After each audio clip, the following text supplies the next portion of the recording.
church, this is Sunday. Come on, church, this is Sunday.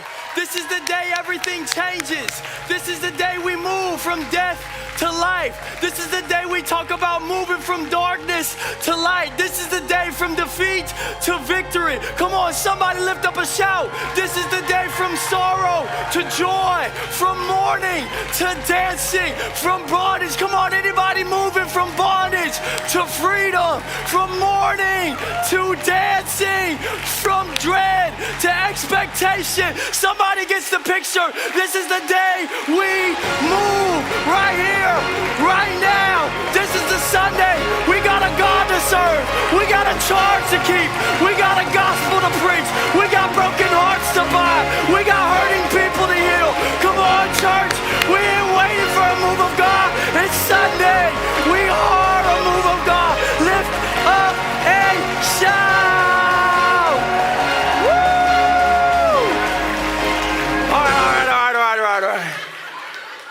Look at your neighbor, so that was fun.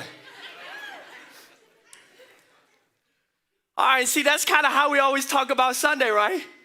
Right? He is risen.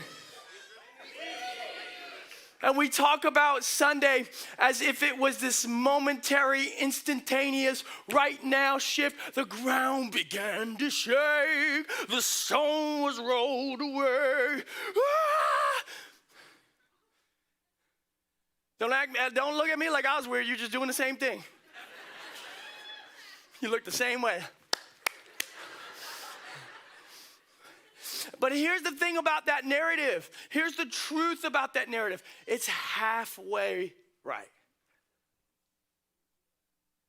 Which is, they're like, well, why'd you punk us then? Why'd you get me standing up and doing it then? Because it's still 50% right. You still get to do that.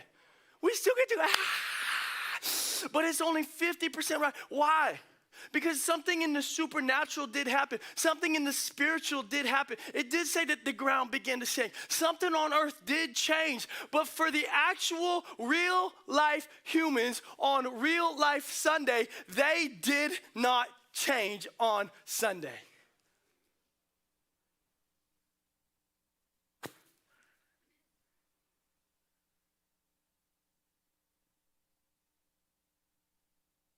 In fact, just about nobody changed on Sunday.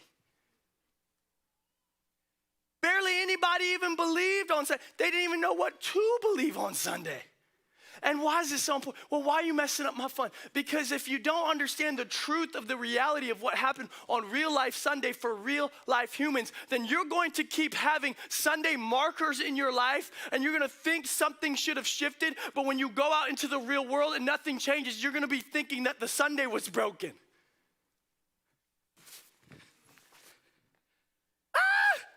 I'm already preaching too soon. See, you keep expecting the downfall of Rome right away because Sunday happened, but Rome stayed in power after real life Sunday. Or you keep expecting for the harm of religion to be destroyed because Sunday happened, but the power of religion, the Pharisees stayed in power after real life Sunday. Everybody say it with me, real life Sunday. Everybody say real life Sunday. Maybe today you keep hoping for heartbreak. That was beautiful. That was the cutest thing I ever heard. Say it again. Okay, that was awesome. Or you keep hoping for heartbreak to be immediately remedied in your life because you believe Sunday happened somewhere in your life, but the heartbreak continues. Or you believe for healing in your physical body because, well, Sunday happened. And until you dive into and get to come to grips with the fact that some things had forever changed on Sunday, but the world didn't change on real life Sunday, you're going to be confused throughout your whole life. In fact, until you realize that Rome went back to being Rome, Pharisees went back to being Pharisees, and even the disciples didn't really know what to do or to believe in on real life Sunday. People didn't change on Sunday. Few even believed. And we have this instantaneous expectation of a now moment in our life because so often we believe that Sunday was a now moment. And Sunday may have been a now moment for God. It may have been a now moment for our world. That's a slide. Sunday may have been a now moment for God. It may have been a now moment for our world. But it was not a now moment for humanity. It wasn't a now moment for the real humans living on earth. Oh, if you let it sink, y'all ain't smiling yet because you don't see the good and the power and the glory that comes from this truth. But we're going to get there. People didn't change. And please, don't take my word for it. Please don't take my word for it. If it's your first time back in a little while and you're like, who's this young guy just shouting at me at the beginning, trying to make me stand up? I'm Joseph. I'm the lead pastor just for a little bit. But don't take my word for it. That's what I'm trying to say is at the end of the day, I tell people that don't take my word for it. Search it out for yourself. Think about it yourself. And we'll just think about it together for a little bit. What happened? Who were the people who came into contact with an empty tomb? Well, the first person was this lady named Mary Magdalene. And she goes to the tomb. She sees the stone rolled away. And she runs to Peter and John. Don't put it up yet. She runs to Peter and John. And she's like, hey, I saw an empty tomb. It's happened. He's resurrected. We have a new life. We have new freedom found in him. He was who we thought he was. Let's go worship our King. That is not what happened. John 20 verse 2, it says, this is her great, big, huge idea. They have taken the Lord out of the tomb and we don't know where they've put him. The first person to see an empty tomb did not have a moment of faith. They did not have an instantaneous breakthrough. They thought Jesus was stolen. They're like, how's your kids? How's your wife? How's your aunts? How's your uncles? They stealing everybody up in here, you know. Sunday! But John, so the next person, John, he runs to the tomb alongside Peter. And when John sees the tomb, it says in John 28 through 10, watch, finally the other disciple, he's talking about himself, who had reached the tomb first. He was also talking about himself. He wanted everybody to know in recorded history that he beat Peter to the tomb just a little bit faster. It's a teenage boy thing. Don't worry about it. Also, he went inside. He saw and believed. He says, I saw and believed. I think John was lying to us because I'm going to tell you why in these next two verses. They still did not understand from Scripture that Jesus had to rise from the dead. So what's this boy believing in? What did he believe? He didn't understand why or how. He may believe God was up to something, but the next verse proves to us just how little he believed in this moment. In fact, the next verse says, then the disciples went back to where they were staying. If you just believe that you saw Jesus come back from the grave, and in the hindsight of 2020, what we know what that has meant, if he just had that whole prepackaged download into himself, he doesn't go back to where he's staying. That's a revolutionary moment. Even for John, who thought he was onto something, it wasn't a here and now, in this moment, instantaneous message. Somebody tell me they're catching it. Well, what happened with the other disciples? They had to know. Well, I'm glad you asked. If you just keep reading the verses in the Bible, you just keep reading. You just keep going in the story. It tells you. It's John 20, verse 19 through 20. It says, on the evening of that first day of the week, when the disciples were together, on the evening of Sunday, on Sunday evening, when the disciples were together with the doors locked for fear of the Jewish leaders. It's real life, Easter Sunday, and they're locked in a room full of fear. But no fear. Let's see what Jesus does. Jesus came and stood among them and said, peace be with you. After he said this, he showed them his hands and his side. The disciples were overjoyed when they saw the Lord. So they see Jesus, but there's no real change yet. Well, how do you know there's no real change? Because I kept reading the dang book. It's incredible what happens when you just read the next verse and take it in context for the story that's being laid out before us in a narrative form. John 20, verse 24. Now Thomas, also known as Didymus, one of the 12, was not with the disciples when Jesus came. So the other disciples told him, we've seen the Lord. But he said to them, unless I see the nail marks in his hands and put my finger where the nails were and put my hands into his side, I will not believe. Now everybody say these next three words on the count of three. 1, 2, 3. Okay, it's called, did it not go up yet? Okay, everybody say these next three words on the count of three. Everybody say these next three words on the count of three. 1, 2, 3. A week later. You're telling me a week after Easter Sunday? A week later? 7 more days? How much longer are we going to have to be in this dumb boat? How much longer? A week later, His disciples were in the house again, and Thomas was with them. And then read that one. What's that say? Though the doors were, everybody say what? Locked. What's that mean? Why the doors locked the first time? Because they were in.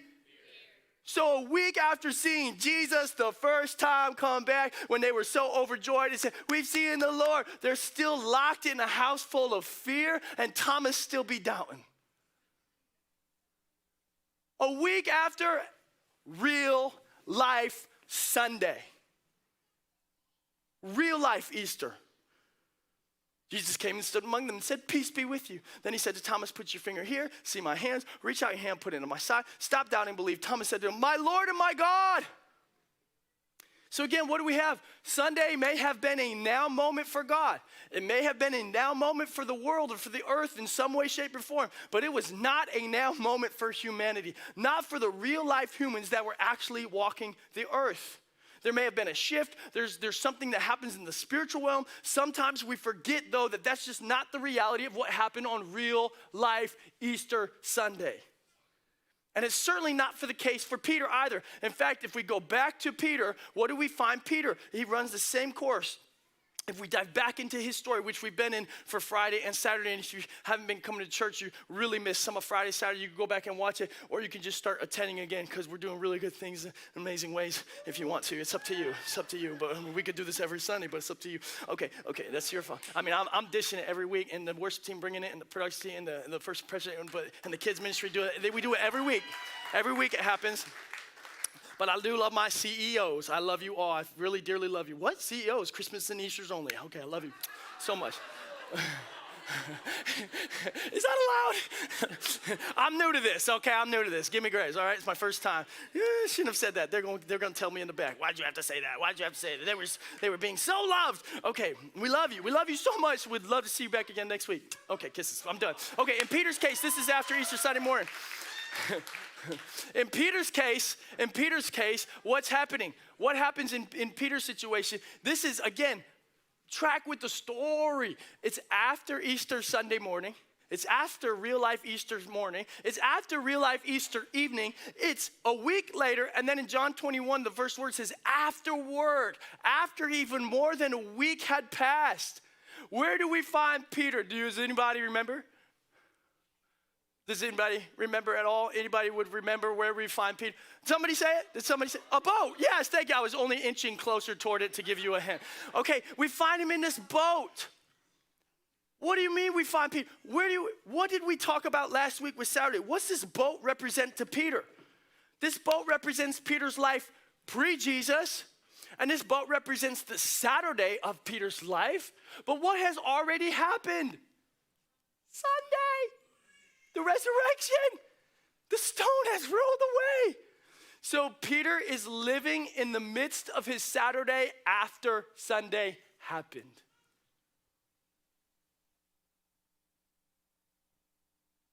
Thank you. Who said whoa?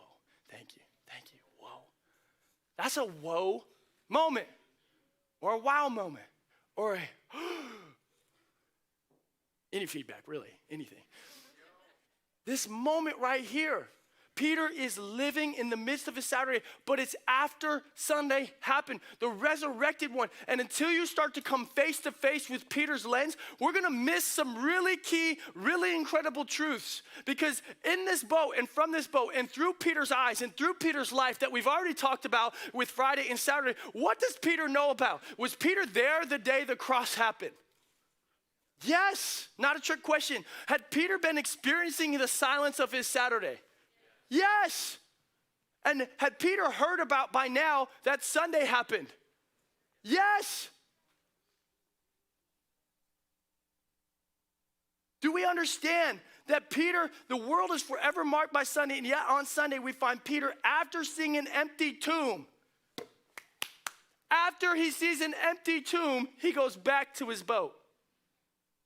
After seeing the cross, he's back in his boat. After the silence of Saturday, he's back in his boat. And Peter knew about the cross, and yet he had little hope. He knew about the silence of Saturday, yet he had little hope. He knew about the empty grave. He had seen the empty grave with his actual own very eyes. You couldn't tell Peter he'd seen a more empty tomb than you've seen. He's seen it better than you. And yet, He's back in his boat, no hope. Back to his Saturday. What's the takeaway? I'm gonna tell you, if you're brave enough to take the deeper truth, let me say it for you. The cross alone won't offer you new life in Jesus. The silence of Saturday alone will not offer you new life in Jesus. Even seeing the empty tomb or believing in the empty tomb won't offer you new life in Jesus. Do you know what will offer you new life in Jesus? Only Jesus will offer you new life in Jesus. Only Jesus can offer you new life in Jesus, and it happens in every one of the stories I just talked about. Mary Magdalene does not know even what to believe until she comes face to face with Jesus, and she cries out, Rabboni, she cries out, Master, she cries out, Teacher, and from that moment forward, Mary goes and begins to live just a little bit of a different life, just begins to believe a little more, just begins to see a little bit more of a picture. It's the same with John. He has to come face to face with these other disciples, with Jesus, before he even knows what to think about life. It's the same with Thomas. It's the same with Thomas. He could not believe until he saw with Jesus. And the other disciples are locked in fear until they have multiple encounters with Jesus. And then we arrive to Peter in John 21. He's lived through the cross. He's lived through the nothing and the darkness of Saturday. He's come face to face with an empty tomb. And yet he's sitting here in disbelief, in agony. And I would imagine probably most likely fear of rejection. If Peter's got a bunch of people all around him, he's got Mary Magdalene coming. What's Mary Magdalene telling Peter? I saw. Thank you, it's a Sunday school answer. I saw, that was the easy one. I saw Jesus. And then all the other disciples are in a room locked full of fear, and they all go to Peter and go, Peter, you have no idea who we just saw. I just saw. Good. And then you have Thomas, who's like, I'm not going to do it till I believe. And Peter and Thomas are like, yeah, me and you, bro, until the very end. Yeah, blood bros and stuff, and Wolfpack and all those things, and Galifianakis stuff. And then they're like, okay, finally Thomas comes and goes, Peter, I saw. Who hadn't seen Jesus? Peter. But he saw an empty tomb, and everybody he knows dearly and loves is saying we're having encounters with.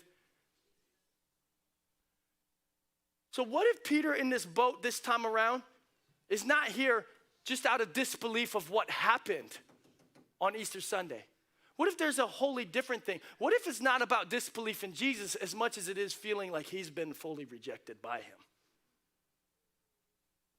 You understand the story in the picture that Jesus is bringing everybody else back in the fold, but not Peter.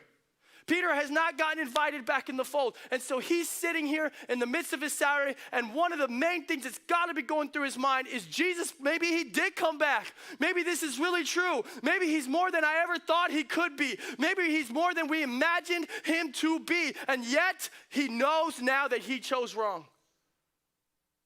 The last couple times Peter sees Jesus, he's denying Jesus. He's taking out a sword and trying to cut people's heads off. Peter, did I say Jesus was doing that? Peter, taking out a sword, trying to cut people's heads off. And Jesus looks at him and says, put the sword away. Those who live by the sword die by the sword.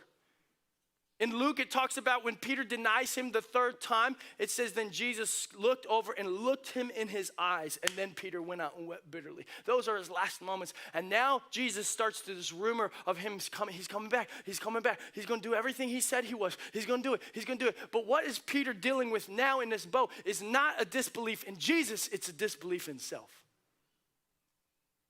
It's a full rejection from God himself in Jesus Christ, saying, you have to think he's thinking through this lens of I'm not good enough. I'm not worthy. Remember when he first picked him up, and who was Peter? Peter was just this man named Simon. He was just a no-good fisherman. He was already rejected by rabbi after rabbi after rabbi. Finally, Peter's sitting here after the whole story with Jesus and going, see, all those rabbis were right. All those people were right. I was right. I'm not good enough. I'm not worthy of believing. I'm not worthy of being in the mission that he gave me, that he called me to.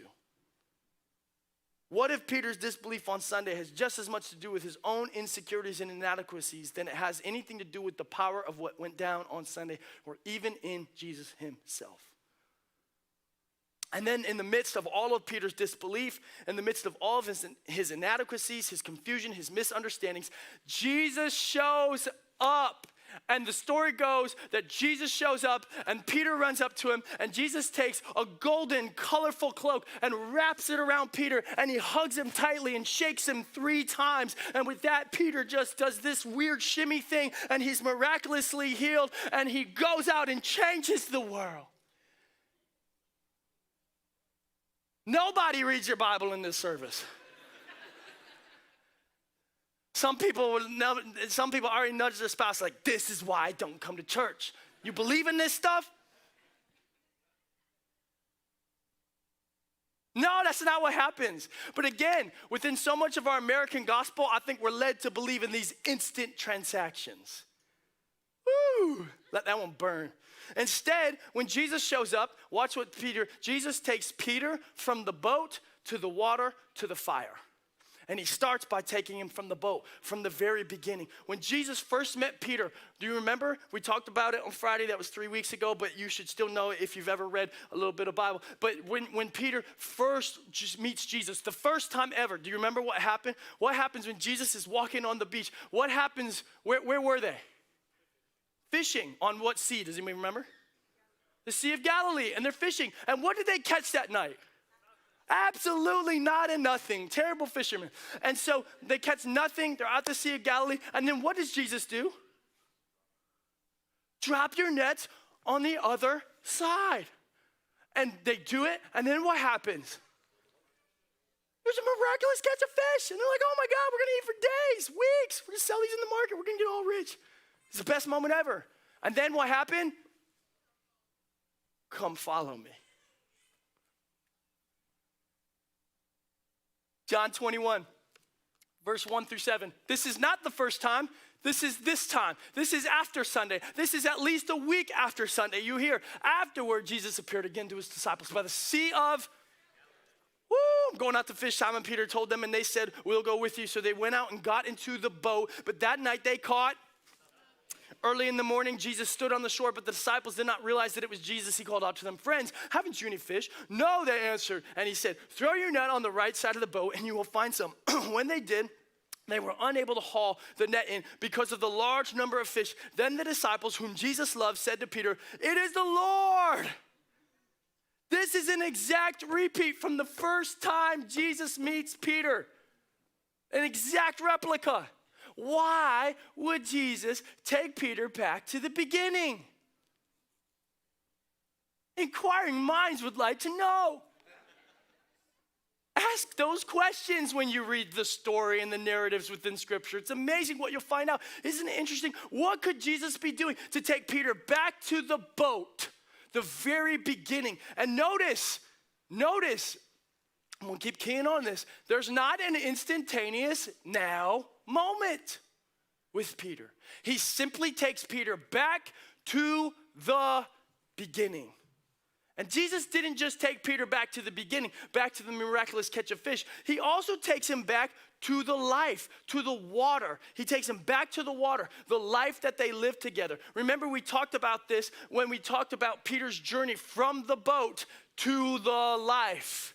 And he lives this amazing life where Jesus is doing miracles in and out, and he's doing all these incredible things. But Peter got to be a part of those miracles, and he got to be a part of the highlights, and Peter had some lowlights along the way. In fact, one of the greatest stories of Peter, for those of us who remember it, it's maybe encapsulates his highlight and lowlights of just kind of who Peter is more than any other story, is from the boat when he walked on water. And Peter, what was this whole moment about? What's Peter standing in the boat? And he says, Rabbi, can I come to you? And Jesus says, come, follow. Can I even follow you out there? Can I even go to the place where I can walk on water with you? And Jesus says, come. And so Peter steps out of the boat and he starts walking on water. Could you imagine?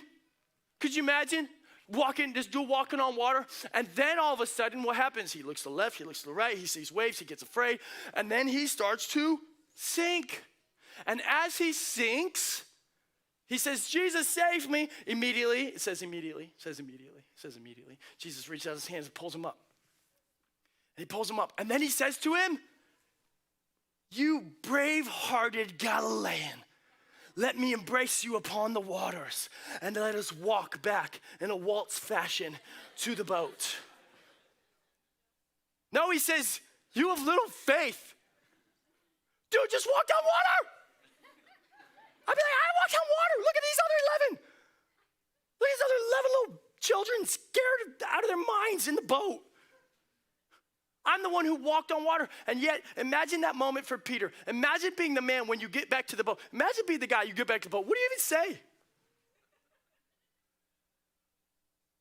Well, I walked on water. Yeah, you also have a little faith.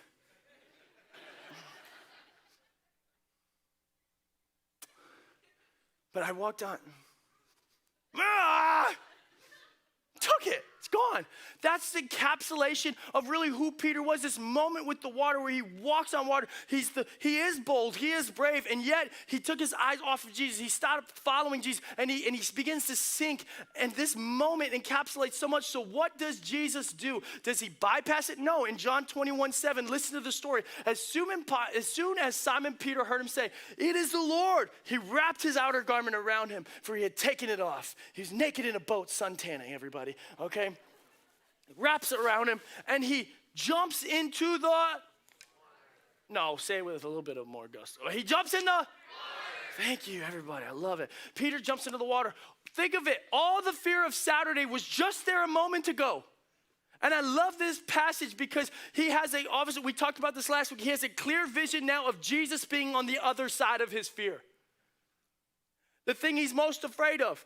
To go follow him again, to give him another shot. But now Jesus is on the other side, and it gives Peter just enough bravery, just enough courage. But you want to know what I really love about this moment? It doesn't talk about Peter. If it was me, I don't know if you're like me, if you're like Peter, I'm in the boat thinking, Jesus is on the other side one more time. Here we go. Y'all made fun of me for sinking the first time. I'm about to jump in this water. I'm about to hightail it, run and sprint across the water. I'm going to show y'all fools what this is about. Nobody else? Okay, just me. That's okay. What I love about this passage, there is no walking on water. It doesn't note that he walks on water. It also doesn't note that he sinks on the water. It just talks about the faith-filled jump. That's it. There is just the faith-filled jump. And maybe in this moment, Jesus is emphasizing to Peter, Peter, it was never about the walking. It was never about the sinking. It was all about the faith to simply jump when I called you. When I said, come follow me, it was always about the faith to step out of the boat. I don't care if you walk. I don't care if you sink. I don't care if you swim. I don't care. It's just about the faith to step out of the dang boat. That's what it was always about. For 3 years, you followed me, and you followed me, and you followed me, and that was all that it was ever about. So Jesus redeems the beginning, and Jesus redeems the life. But what about the end? What about the moment of denial? What about the fire?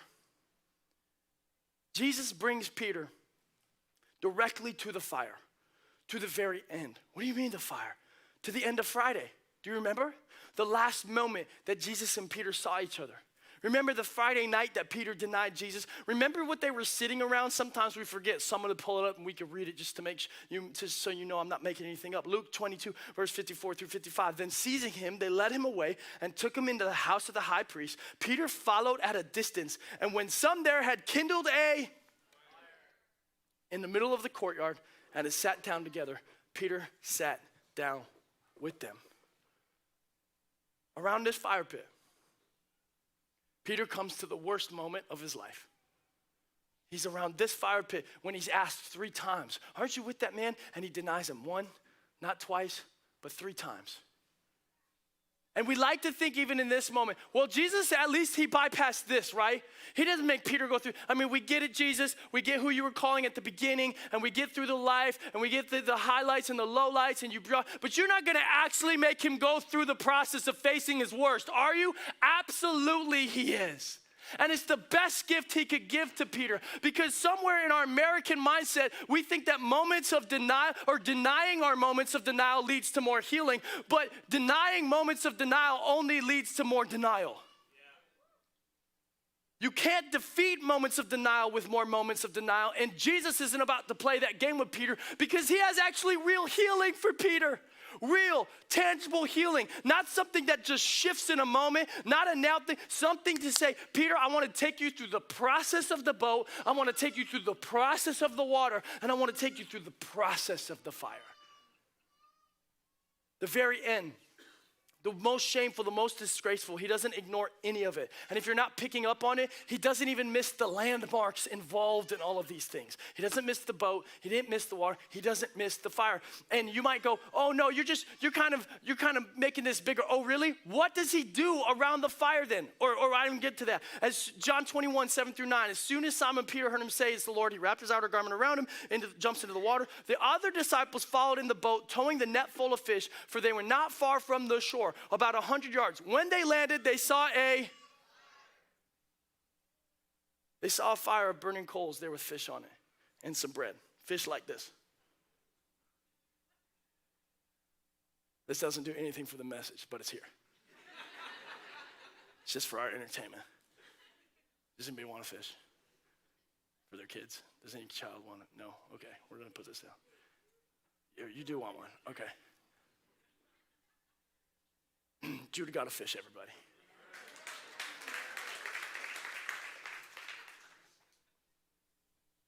Well, what does a fire have to do? How do you know that he was really bringing him back to this moment of denial? Oh, really? Oh, great. I'm so glad you asked because I kept reading John 21, verse 15 through 19. It says, when they had finished eating around this fire, Jesus says to Simon Peter, listen to what he calls him, Simon, son of John, do you love me more than these? Yes, Lord, he said, you know that I love you. Jesus said, feed my lambs. Again, Jesus said, Simon, son of John, do you love me? He answered, yes, Lord, you know that I love you. Jesus said, take care of my sheep. The third time he said to him, Simon, son of John, do you love me? Peter was hurt because Jesus asked him the third time, do you love me? He said, Lord, you know all things. You know that I love you. Jesus said, feed my sheep. 3 times Peter denied Jesus around a fire. 3 times Jesus brings Peter right back to the fire. He asks him, do you love me? Then he follows everything up with 2 incredibly powerful words. Basically, if you're telling me what you're saying is true, Simon, by the way, did you pick that up? Jesus doesn't call Peter, Peter. Because Jesus didn't call Peter, Peter the first time that he said, come follow me. Because he hadn't been named Peter yet. So he says, you went back to your old life because you thought this disqualified you? Well, let me just remind you that I'm in the business of calling Simons. I'm in the business of calling the castaways. I'm in the business of calling the no good fishermen. I always have been and I always will be. And there's nothing you can do, even denying me yourself, there's nothing you can do that will eradicate you or take you out of the life that I have for you. So Simon, son of John, do you love me? I don't need Peter here. I don't need Cephas. I don't need the rock. I need Simon. Do you love me? And at the end he says, good, follow me. Then he says to him, follow me, follow me. Simon, when I first called you from the boat, what did I say? Come, follow me. When we did all the miracles together and you were walking on water, what did I say to you from the boat again? To come walk on water, I said, come, follow me, walk in my footsteps. Simon, why do you think you had an opportunity around this fire pit once before to follow me? And yes, you denied me, but it does not erase. In fact, with everything in picture, I see it all. I see all the humanity. I see all the mistakes. I see all the grave errors. I see all the denials. And with all of that in tow, with all of your humanity packaged right here, I'm calling you again, and I'm simply saying again the same words. Will you follow me? And from that moment forward, there's this shift in Peter's life. And it wasn't an instantaneous, right here, right now moment. It was through the process. It was Jesus taking him through the process of the boat, through the process of the life, and through the process of the fire. Through his worst, through his best, through his first, he's saying it's all here. And I'm just asking you, will you follow me? What is Peter? Peter's mind is blown at this point. Yes. Do you understand the God I serve? Do you understand that he's calling you and you and you and you? Do you understand that it's just a bunch of Simons? Do you understand this radical shift in his life? If you go through Peter's lens, you might begin to put the whole story together. See, on Friday, you understand that he said, he thought, I can't believe. On Saturday, maybe he said the words, I can't believe. On Sunday, he was sitting in a boat feeling like he wasn't worthy of believing. But then he had an encounter with Jesus, and you've got to imagine at this point, maybe he's saying something a little different. Maybe he's saying, I can't believe that just happened. Follow me. Those were the first words he said to me. Follow him. That's exactly what I did. And my world was forever changed. That's what he did. He somehow radically changed everything and everyone he came into contact with. Great weakness covered by his incredible strength. Constant impossibilities met by his unsurpassed power. Crippling unbelief shattered by his undeniable truth. Wretched religion overtaken by his penetrating kindness. Grace, mercy, love. He was all he said he was. It was true. He was true. And yet somehow, the darkness won on Friday. On Friday, fear overcame love. On Friday, darkness overcame light. Lies overcame truth. Hate overcame compassion. And I believed those lies. But they were wrong. They were wrong. They had to be wrong. And then shock and loss set in on Saturday. On Saturday, I watched as shame overcame purpose. On Saturday, despair overcame hope. Loss overcame life. Confusion overcame peace. And I believed every single one of those lies. But they were wrong. They were wrong. They had to be wrong. See, Sunday was coming. I couldn't see it, but it came anyway. And Sunday brought hope. And Sunday brought life. And Sunday brought joy. Sunday brought a peace that surpassed understanding for the world. Sunday brought a truth that was available for everyone. Sunday brought purpose that was attainable for all humankind. But me, I wasn't worthy. I wasn't able. I wasn't hopeful. Told me so. He looked me in the eye and said, get behind me. He looked me in the eye and said, you will deny me. And I did. I denied him. I failed him. See, I wasn't able. I wasn't hopeful. I wasn't worthy. Until my eyes saw him. I saw him. And without a moment's notice, without hesitation, I jumped into the water. I ran to him. I fell before him. And he didn't just leave me there. See, he lifted me up. He told me that I was more. He told me that I was able. He told me that I was worthy. He reminded me of my purpose. He told me that I would be the rock. And I know the truth. I now know the truth. I know that he's the rock. And I'm here to let you know. I'm here to let the world know that he's untamable. He's unexplainable. Remember the words from before. He's alive with forgiveness ongoing. Grace overflowing. Arms still holding your life and everything in it. Bigger than the sin that says you can't win it. More ferocious than the fears that freeze you. Stronger than the problems that seize you. He's Emmanuel. He's Jehovah. He's still God. He's here. And he's offering you the journey of a lifetime. Woo! And all it takes is 4 simple words. I will follow you. See, on Friday, I believed those lies. On Saturday, I said the words I can't believe. On Sunday, I didn't think I was worthy to believe, but now I can't believe that he's that good. He is that good, and I will follow him.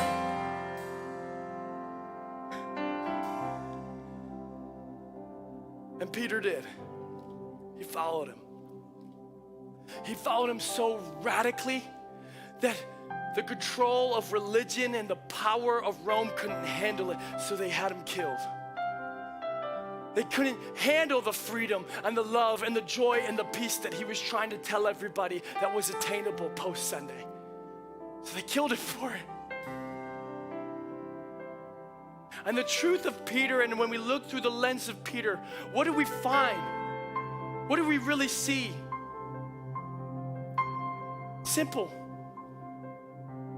We see a Simon who chose to follow Jesus. And by following him, his world changed. Something radically shifted. He began to embrace the peace, the love, and the joy that God had for him, that Jesus had for him. He began to embrace a different type of life.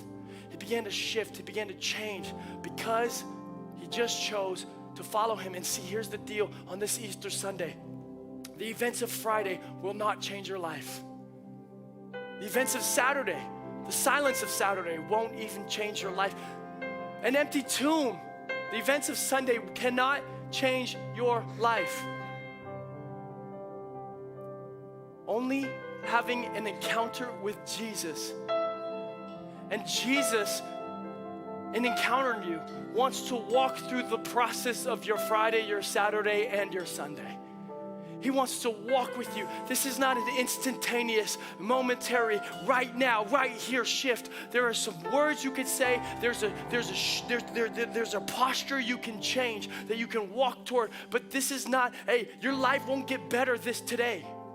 You'll see the same things, you'll face the same things, but as you follow him, as you start to walk in his principles, he has something for you. Matthew 11 says it so well. Come to me, all you who are weary and burdened, and I will give you rest for your souls. For my teaching is easy, and the ways of my living is light. You want to know what he wants to, that's what he wants to give you. Why are politics and religion so bent on killing early Christians? Because they were denouncing their way and they were saying there's a new way. In fact, they called it the way. They literally walked around and said, are you following the way?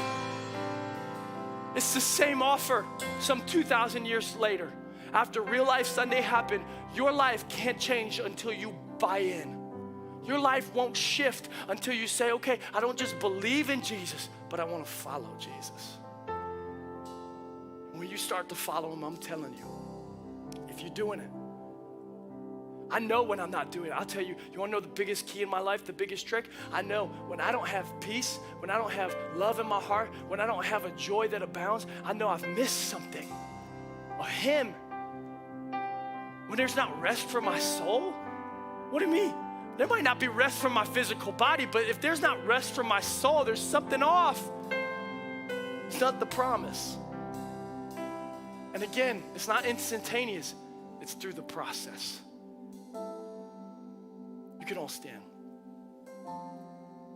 This morning right here on Easter Sunday, I can't promise you instant change. I can't promise you a here and now.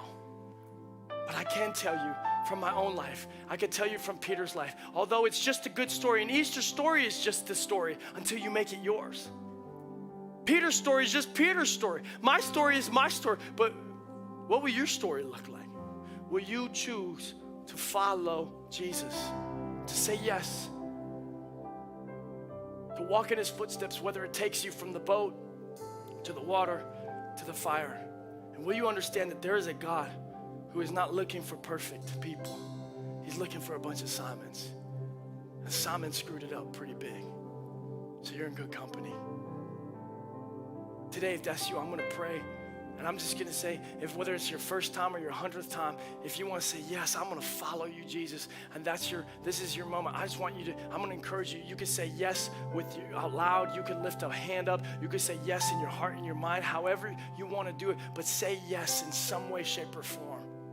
Shift your posture and begin to follow him. Shift your posture and begin to follow him. God, I thank you for this space. I thank you for this place. I thank you for these people. I pray that we'd have a bunch of people right now, whether it's for the first time or the 100th time, who would just say, yeah, I'm going to follow you. God, I pray that the riches of your love, the riches of your grace, God, I pray even for those of us, we've been hiding, we've been denying, we've been in despair. God, I pray that you would even call that out. That we have a God in Jesus Christ who actually wants to walk through the process of the hardest of moments in our life.